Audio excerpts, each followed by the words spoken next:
Hi guys, welcome to field squadron. आइए हम 5 MCQs करें जो कि ईडीएम्स में पूछे जा सकते हैं।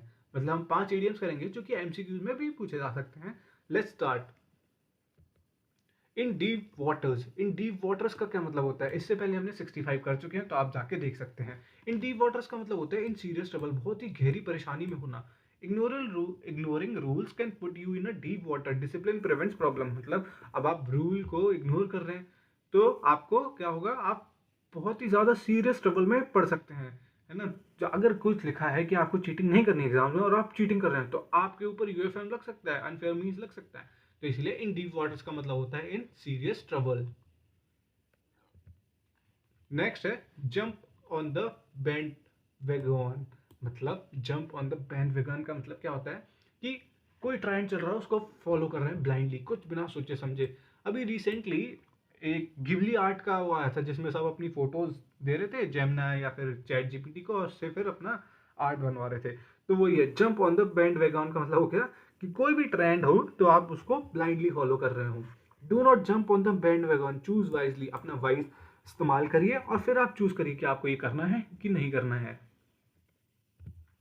फिर है keep your head above water. Keep your head above water का मतलब क्या होता है कि मैनेज अ डिफिकल्ट सिचुएशन। कोई डिफिकल्ट सिचुएशन हो उसको मैनेज कर लेना। He worked hard to keep his head above water, persistent helped him. मतलब उसने बहुत मेहनत करी, अपना को ऐसे डिफिकल्ट सिचुएशन में भी मोरल डाउन नहीं हुआ, मैनेज कर लिया उसने डिफिकल्ट सिचुएशन में, तो वो निखर के आया। तो क्या मतलब हो गया keep your heads above water का? Manage a difficult situation. फिर है leave no room for doubt. Leave no room for doubt का मतलब होता है बहुत ही ज्यादा क्लियर, इतना क्लियर कर देना कि आपको अब डाउट ही नहीं होगा। मतलब आपको सब बता दिया किसी ने कि ये आता है सीडीएस में, ये पेपर होते हैं, 3 पेपर होते हैं सीडीएस में, ओटीए में 2 पेपर होते हैं, ये आता है, इंग्लिश आता है, जीएस आता है, मैथ्स आता है, ओटीए में सिर्फ इंग्लिश और वो आता है, जीएस आता है। तो आपके पास कोई, आप इतने अच्छे से आपको किसी ने बता दिया कि आपके पास अब डाउट करने के लिए कुछ ऐसा है ही नहीं, आप इतने क्लियर हो गए। तो his explanation left no room for doubt, everyone understood. उसने इतना अच्छा एक्सप्लेन किया कि हर एक बंदा समझ गया। लास्ट है make a mountain of a mole hill. मतलब आपने इतना तिल का पहाड़ बना दिया, राई का पहाड़ बना दिया, बोलते हैं ना हिंदी में, इतनी सी बात थी इतना बड़ा कर दिया उसको।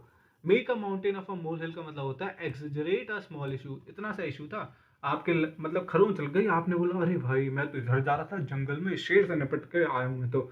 मतलब लगी आपको इतनी खरोच, लेकिन आपने बोला कि जंगल से आया था, शेर को मारा है, शेर को जवाब दे के आया हूं, अच्छे से लड़ के आया हूं। तो do not make a mountain out of a mole hill, stay calm. ठीक है। तो ये हमारे 5 एमसीक्यू हमने आज सॉल्व कर लिए। So stay discipline, stay consistent and जय हिंद।